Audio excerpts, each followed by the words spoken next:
Good morning. How is your day? It is a beautiful day out west. A little cooler than I anticipated, but we are enjoying the time in beautiful Phoenix.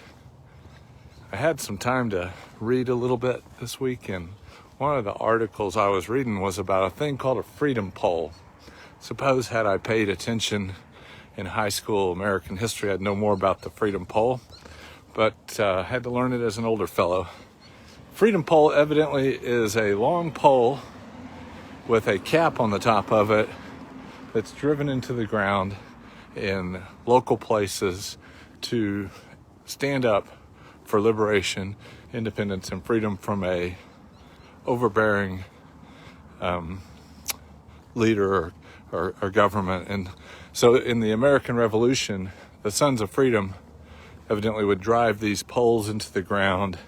The redcoats would come down and tear them down, and there was this cat and mouse game of putting the freedom poles back up and tearing them down. And at one point, then skirmishes broke out and all sorts of disagreements. But the main disagreement was one group of people wanted to be free, and another group wanted them to lack freedom. And I think that's true in the spiritual realm.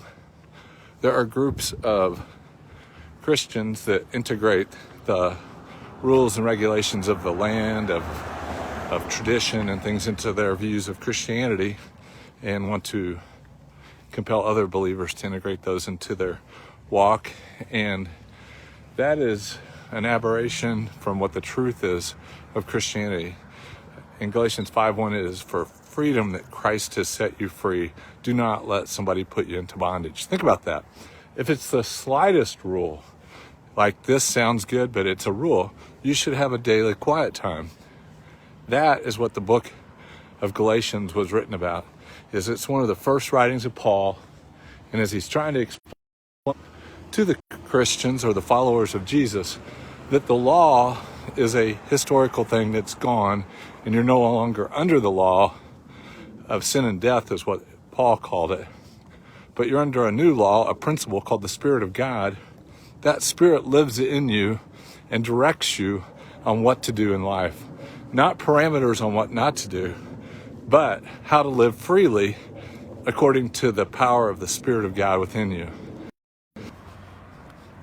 I don't know where it lost you at, but the freedom that we have in Christ is like the freedom pole.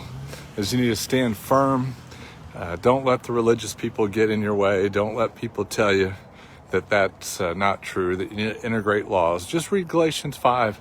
It is for freedom that Christ has set you free. Don't let somebody else put you into bondage.